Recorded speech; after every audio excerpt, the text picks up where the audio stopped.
there's a photo. Oh, that.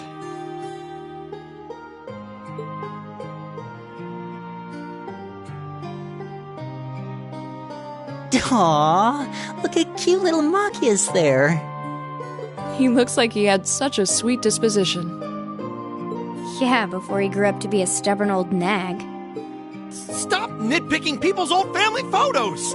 Honestly. The governor looks the same as ever, though.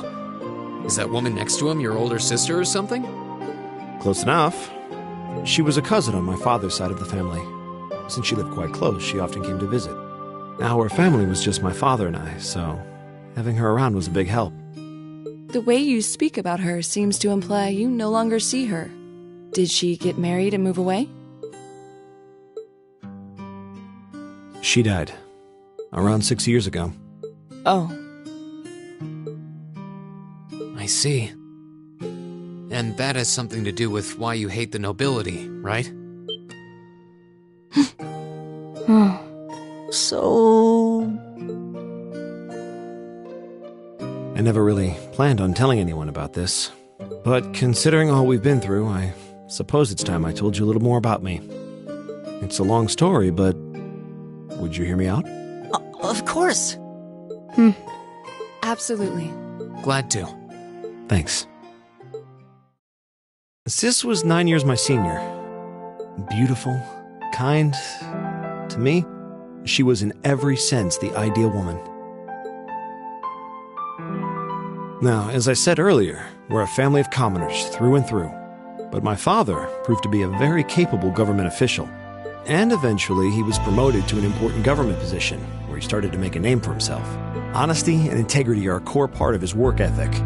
So, of course, he made his fair share of enemies. But after seeing success in a number of major projects, he gained a reputation both inside and outside the government. My mother died when I was still young, but Sis happened to live around here and ended up helping us in more ways than I can count. Since she was his niece, my father always made a fuss over her. And even though she didn't live in the same house, she was like a real sister to me, and a real daughter to my father. I was always so proud of her. As a child, she was practically my idol. And as you'd expect, she had countless admirers among the men of the city. But for all her popularity, she was always level-headed and sensible. So I never felt I had anything to worry about. Until he appeared. He was one of my father's subordinates at City Hall, though unlike him, he was a noble by birth. A man of high rank, too. The heir of a count. However, he had none of the arrogance or haughtiness one usually associates with the nobility. When I met him myself, he came across as an honest and loyal man. He met Sis when Dad introduced him to her one day, and eventually the two of them fell in love and began a relationship, despite the difference in their social status. As a child, I was frustrated beyond words, but even I had to admit that the two of them made a good couple. And Sis seemed so happy when she was with him that I had no choice but to let it go and accept their relationship. Time went on and they became engaged, with Dad acting as the go-between. And that's when everything started to fall apart. His family couldn't have been more blatant in their attempts to undermine the relationship. Apparently, one of the four great houses, House Cayenne, proposed an arranged marriage on short notice. And the Count's family were up in arms at the thought he might choose to take a mere commoner as his wife. Since my father held an important post, they were limited in how shamelessly they could try to sabotage the marriage. But they began to harass and threaten her in secret every way they could think of. They made her life a living hell. Maybe she didn't want to cause trouble for the man she loved, or perhaps she did it out of consideration for my father. But all that time, she chose to endure it alone. She never discussed it or asked for help. And finally, it became so crushing that she took her own life. It was only afterward that my father and I learned what had really happened. It seems that at the very last, he had chosen to betray her love for him.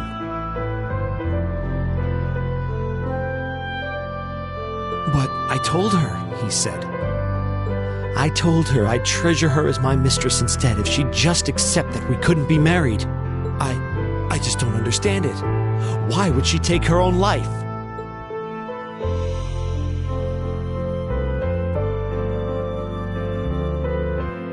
After that, my father seemed to redouble his efforts. It was like watching a machine kick into high gear. With the help of his ally, Chancellor Osborne, he was able to wrest control of City Hall from the noble faction.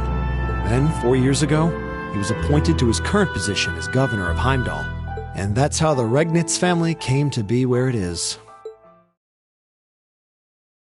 I don't even know what to say. So that's why you started hating nobles? Yeah. I was so furious at Sis's death. My hatred needed to be directed at someone. Anyone. First I blamed her fiancé, then his family, and the family of the Duke who tried to intervene. In the end, I just hated the nobility as a whole. The people, their culture, the entire idea of social classes. I desperately wanted the strength to win against them. To show how right I was. How wrong they were. But deep down, I knew the truth about my hate. I knew I was taking out my anger on people who didn't deserve it. People who had done nothing wrong. You did? They may be from different social classes, but people are still individuals. Sis's fiancé was faithful to her. He just wasn't strong enough to shield her from all that ugliness, despite his love.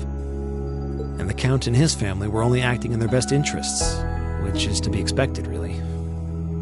Ultimately, I've had to acknowledge that not all commoners are good people, and not all nobles are unworthy of respect. Eustace might not have done much to change my opinion, but getting to know you two showed me that there are nobles who live up to that name. Machias.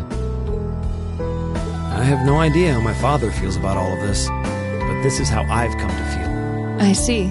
You have my thanks. I'm glad you felt you could talk to us about it.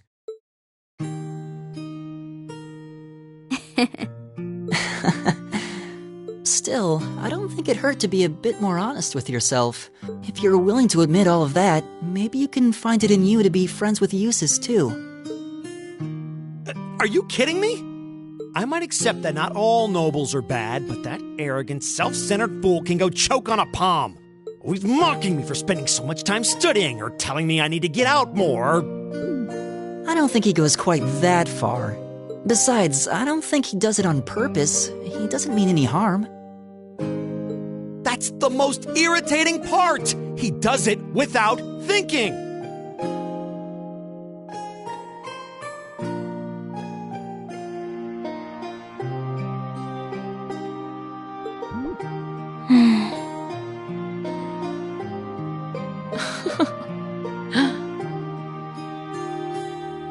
Well, that was a good coffee break, wouldn't you say?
There's so many butterflies. It really gives the place an exotic touch, huh?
Being near water always helps me relax.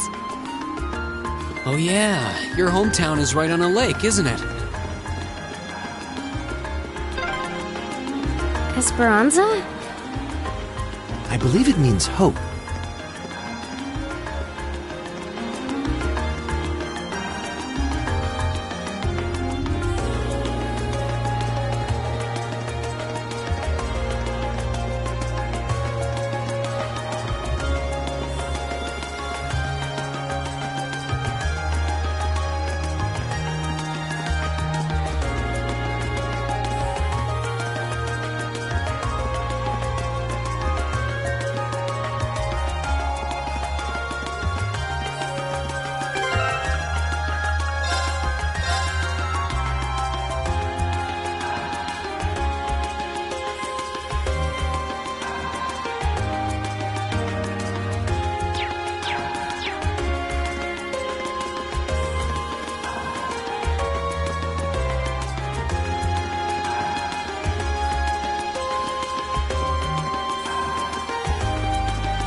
Wow, this is a big one!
Ooh, this looks like a good spot.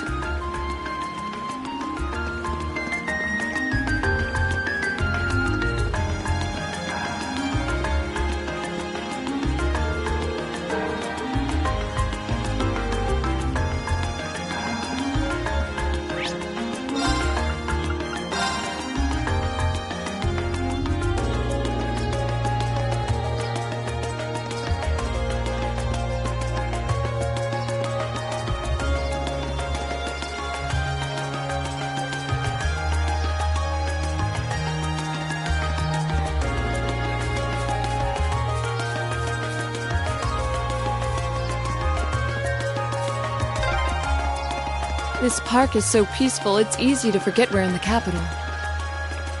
We could take a nap here.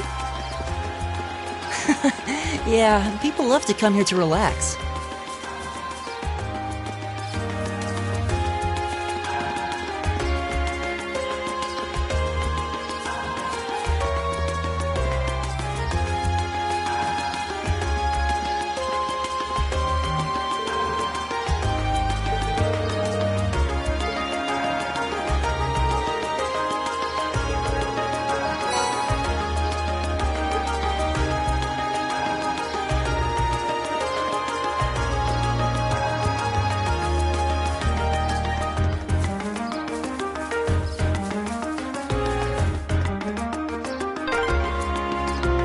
Just coming here reminds me of last night's ordeal.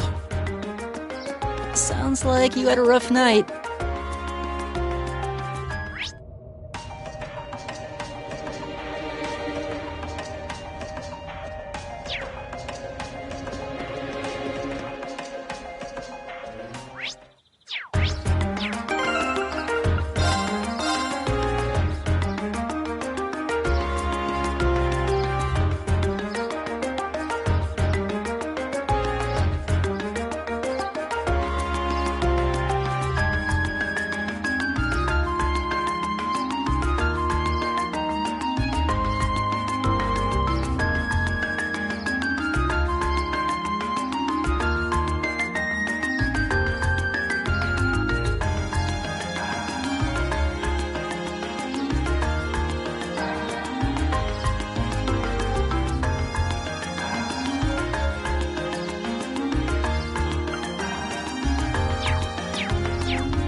So the tiara really was in there, huh?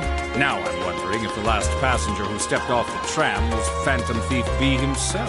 I don't remember there being any unusual passengers on board, though. I see. So you have no idea who Phantom Thief B could have been then? To have done so much and yet left no trace of his presence. He must truly be a master at covering his tracks. I'll say. But hey, at least we were able to get the tiara back. I suppose that's good enough. What's wrong, Rean? Well, why are you staring at me like that? I think it's time we put an end to this little charade. Don't you, Baron Blue Blanc? Or should I call you Phantom Thief B? What?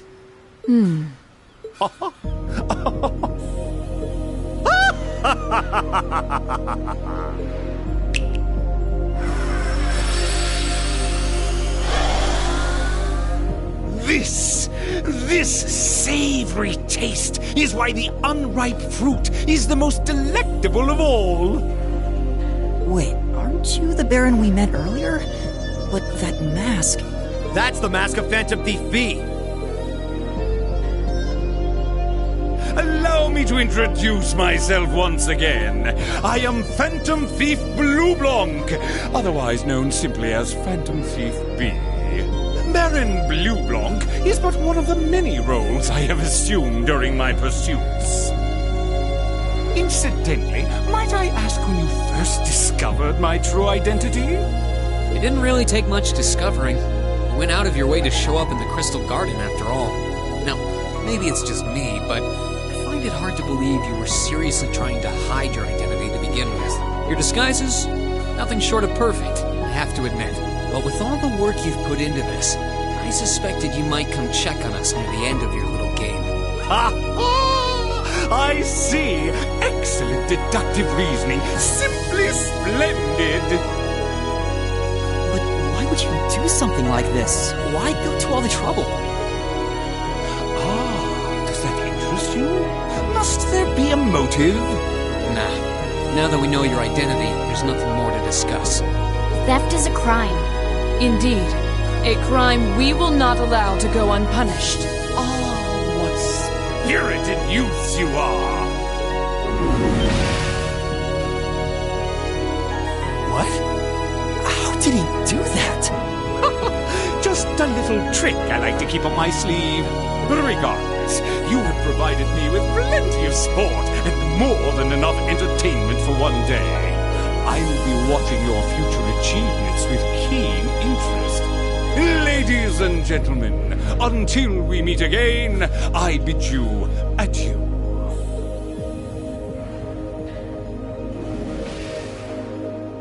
He disappeared again.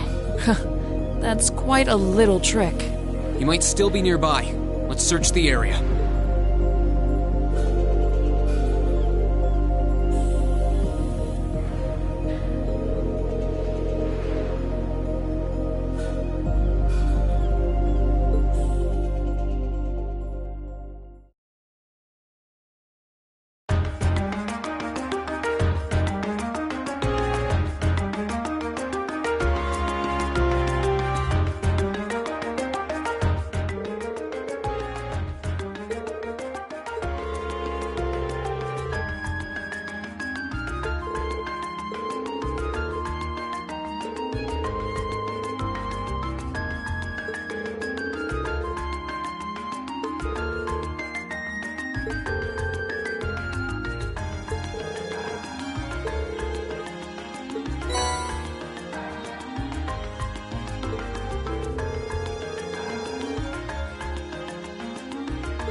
They were wearing the same uniform as Reen's sister. Yeah, they must go to St. Estraya too. So, the famous St. Estraya Girls' School is around here, huh? It's supposed to be a combined middle and high school exclusively for the young ladies of the nobility. Yeah, this is one part of the capital that the masses have no reason to visit. Although, I can at least support the school's commitment to fostering chastity and rejecting materialism. You seem to know an awful lot about a fancy girls' school. No, I don't. This is all just common knowledge. Anyway, let's go and wait by the front gate. Yeah, those were the instructor's orders. I'm feeling kind of nervous, actually. Why would you? To men, this academy must seem clad in the mysterious, impenetrable aura of feminine nobility.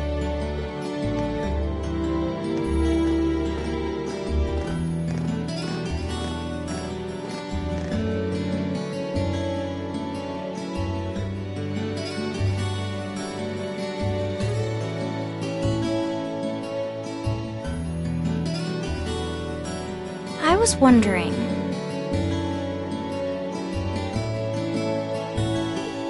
Did you not want to come here, Laura? My father did recommend it to me, but they offered no classes in the martial arts. That alone was reason enough to look elsewhere. I can totally understand that. Though I get the feeling Laura would cause a real uproar if she went to a school for genteel young ladies. Yeah, I can picture the chaos now. Oh? I have a number of acquaintances who attend there, and from all I hear, it does seem to be a wonderful school. I've heard that even Princess Alphen herself is a student there. I've heard that too. Princess who? You've seriously never heard of her? I know you're not from Erebonian, but even still. To be fair, I wouldn't be surprised if plenty of Erebonians didn't know who she is. Princess Alphen is the daughter of our reigning emperor, His Majesty Emperor Eugent. She's supposed to be as sweet as an angel and popular with everyone. Is that so? Actually, I believe she's the same age as Fee. I've had the opportunity to meet her once before. She truly is as charming as the rumors suggest. I figured as much. I've seen photographs of her plenty of times in magazines, though I've never had the opportunity to meet her. Sounds like she's in the same school year as Elise, come to think of it. She has a twin brother, too, Prince Cedric. He's the crown prince of Erebonia. Oh, right. I think I've seen a picture of the prince in a magazine before. Dark blonde hair, like Eustace's brother, right? Oh, I think you're thinking of Prince Oliver. He's Cedric and Alphen's older brother. Why isn't he the crown prince then? I've heard the reason is that his mother was a commoner. It seems like a stupid reason to deny him the right of succession, but that's how nobles do things. I feel like I've been hearing his name a lot lately. He made a big splash when he came back from Liberl aboard that airship. You know the one, right? Ah, you must be referring to his return aboard the Arcel, after the crisis in Liberl was put to rest. Yeah, I remember seeing that. It really made a big impact. I'd never seen an airship that looked so white and elegant before. I believe my father went to welcome the prince back in his capacity as imperial governor, too. And yeah, now that you mention it, that does seem to be when I started hearing his name around a lot more. Oh, you're all here already. Ah, you made it. It's good to see you all again. You're a bunch of early birds, aren't you? Well, we just about finished up everything we had to do when we got the call to meet here. Were you able to finish up everything on your end, too? As if we'd leave any loose ends. If not for our unfamiliarity with the city, we would have been finished this morning. Every time. Looks like getting these two to kiss and make up will be an uphill battle. Well, some say that when someone gets under your skin, it means you really care about what they think. Wait, did you two... I figured the girls would be the first to notice. Of course. I apologize for any worry I've caused you. We're fine now. Really? That's great! It sure is. Maybe after this field study is over, we can get together and spend the night talking in one of our rooms. Sounds good. The thought of a Class 7 pajama party makes me a little embarrassed. That's girls for you. Girls and sleepovers go together like jam and toast, huh?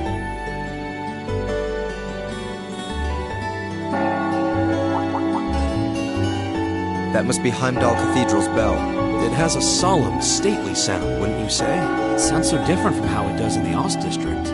Though that makes sense considering the distance. That bell ringing must mean it's 5 o'clock, which means it's almost the time we were supposed to meet here. Rain? Elise, what are you doing here? Wait, I guess this is your school, so where else would you be?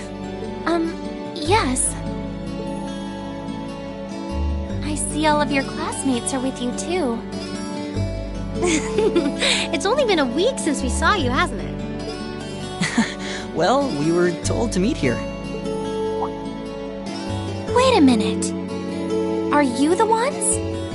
The 9 guests I was told to expect at 5 o'clock sharp? Well, there are 9 of us in Class 7. Wait, what? Then that would mean you're the one we were told wanted us to come here? Actually, I suspect that would be a friend of mine. Why does she always have to be such a mischief maker? I swear. She could have at least given me a little warning that you were coming. Elise? Anyway, where are my manners? Welcome to St. Estrella Girls' School. I hope you'll enjoy your visit. Right this way.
What's in here? It looks like an indoor garden. This is the Academy's Rose Garden. The person who called you here is waiting inside. Who did call us here anyway? Whoever they are, they must have considerable social standing. Your Highness, I brought the guests. Thank you. Please show them in. Oh, No way. Hey, Elise, is that... You don't need to ask when you already know. Now, if you'll follow me.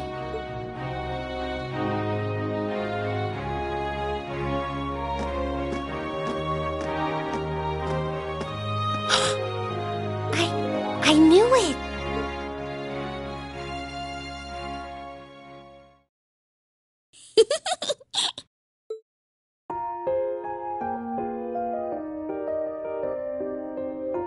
Welcome, Lady and gentlemen of Class 7.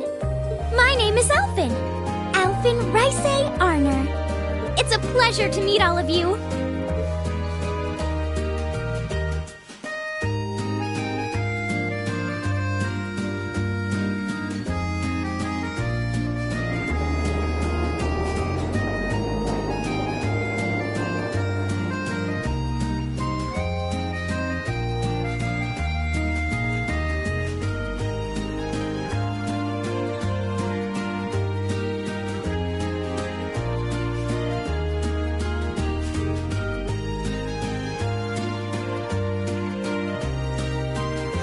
Elise, cheer up! I'm sorry, alright? I was only trying to tease you a little. Don't you have something you wanted to discuss with everyone? Please, go right ahead. Well, that aside, it's been a long time since I last saw both of you, Eustace and Laura. I'm glad to see you're both well. Likewise, Your Highness. You've become even more fetching since we last met. Aw, thank you! I was rather hoping that you'd decide to enroll in Saint Estrella too. But it seems you chose to attend Thor's after all. Well, I've committed myself to following the way of the sword, and Thor's gives me a place to hone my skills. I apologize for not being able to live up to your expectations. First I lost Angelica to Thor's, then you too. Perhaps I should just transfer there next year myself. Your Highness. Got you to look. But Well, she seems lively. She seems far more easygoing than I was expecting. I've heard plenty about her, but none of that prepared me for meeting her in person. So, this is what it's like to be in the presence of royalty. It's actually rather overwhelming. I can see why people always compare her to an angel. Me too.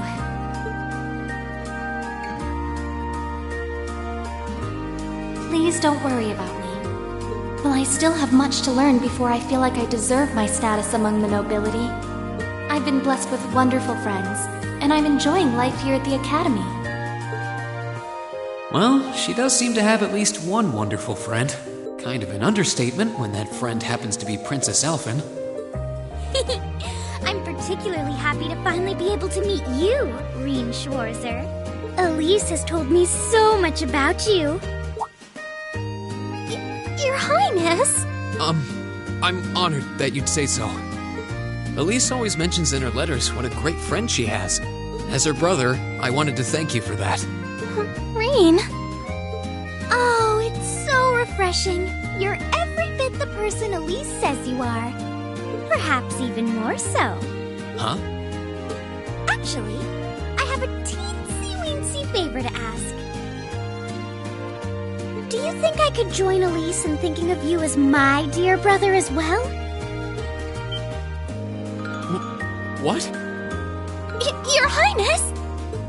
You see, Elise has spoken of you so often that in my heart, you've already come to feel like family. And now that I've had the opportunity to meet you, I fear I simply can't suppress these feelings any longer. I have 2 brothers already, of course, so I'm sure it won't take long to adjust. I couldn't possibly. I mean... That's enough, Your Highness. Aw, don't be so stingy. Surely it wouldn't hurt to share him with me a little. Anyway, that aside, the reason I called you here today was not to talk with me. There is someone else who would like to meet you. Why? It's not like we're famous. Who do you mean?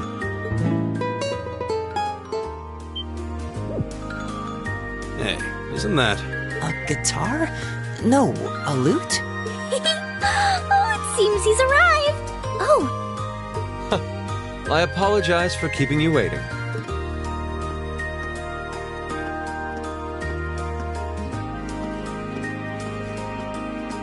It's a pleasure to see you again. And you as well, young lady. Well, I trust everyone here has been making themselves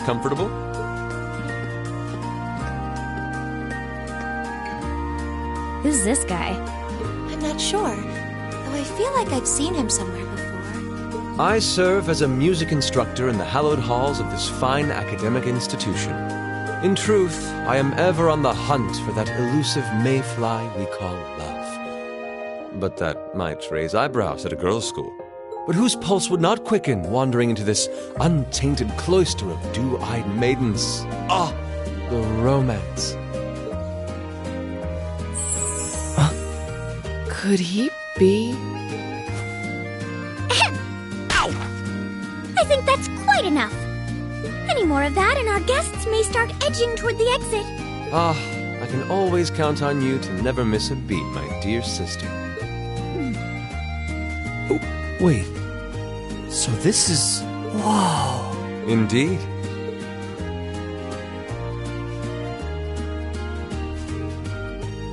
'Tis I, Olivert Rice Arner, also known by some unscrupulous individuals as the Debaucherous Prince. I also serve as Thor's Military Academy's ornamental chairman of the board. It's a pleasure to finally meet you, ladies and gentlemen of Class 7.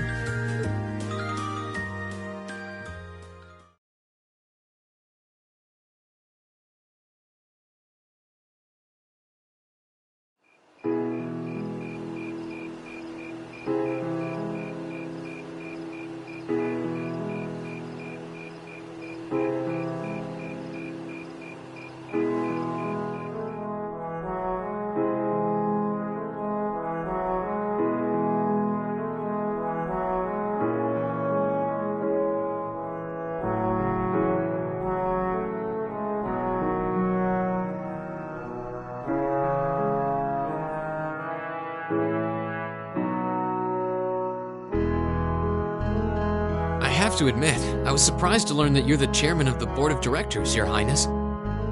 I'd heard that the chairman was a member of the imperial family, but still. I'm not surprised. Who would expect the infamous prodigal son to chair a committee at a prestigious academy like Thor's? I suppose it's not surprising they'd rather keep it hushed up, though. It wouldn't exactly be great for the school's image. That's surprisingly forthright coming from you. Is it really true, though? I mean, that you were the one responsible for establishing Class 7, Your Highness? Indeed, I was. You see, it's always been a tradition that a member of the imperial family serves as chairman of the board.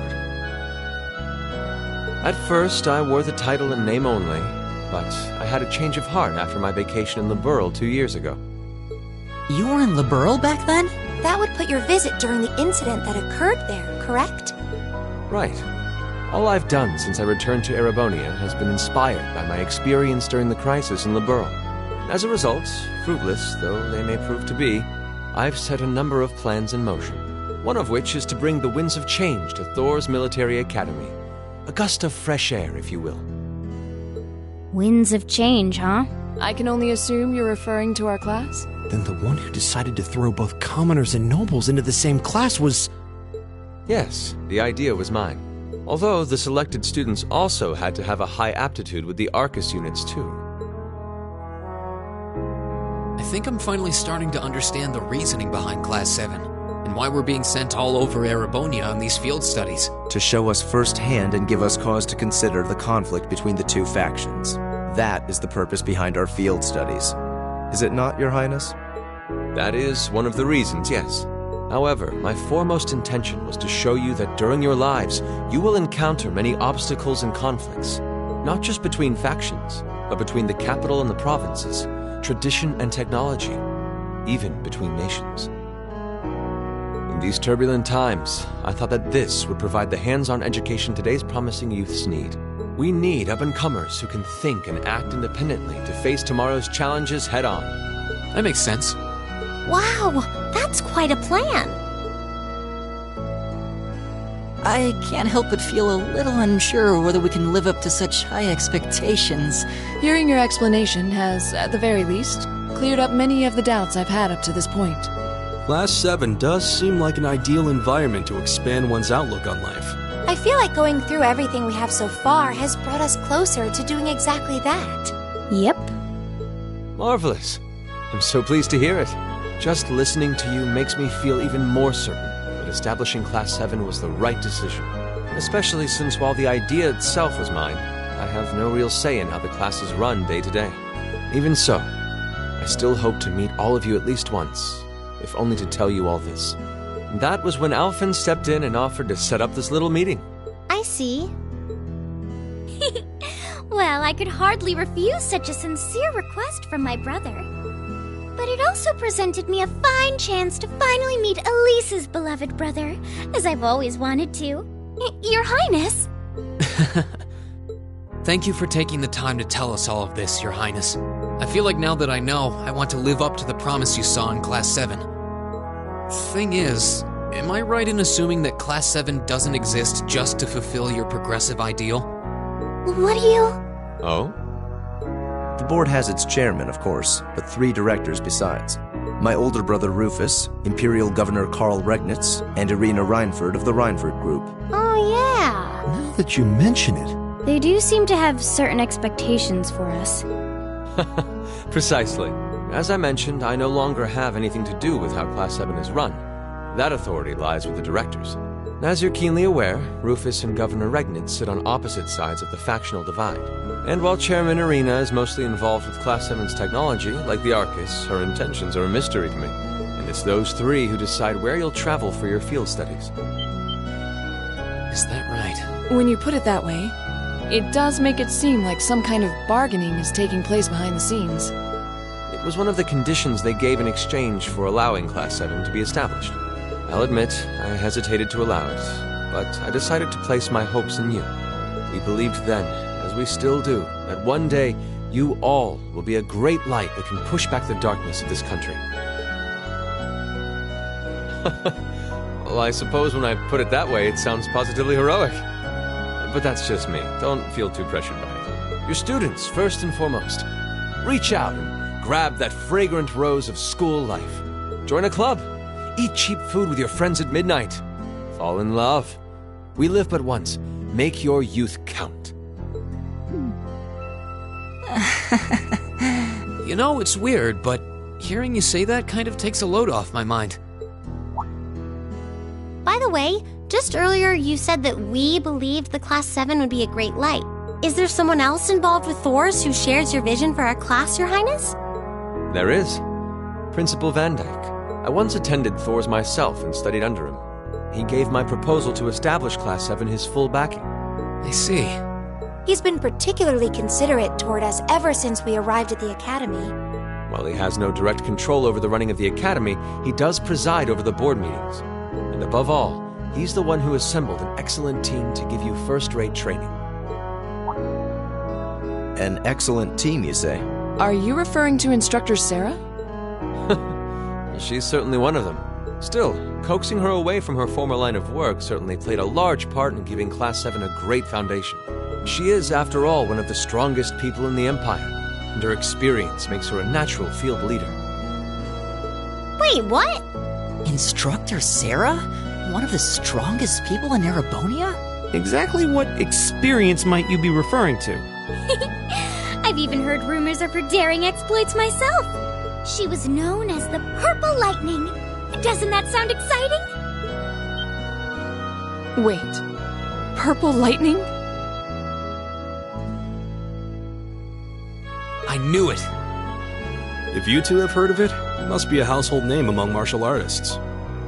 That's right, though I've just heard it in passing. Ah, that young ace of the Erebonian Bracer Guild, and one of the Empire's most famous bracers. She has a history full of brave feats and dangerous deeds. She was even the youngest bracer to achieve A-rank status. Back then, she was known as the Purple Lightning. Now, you know her simply as your homeroom teacher.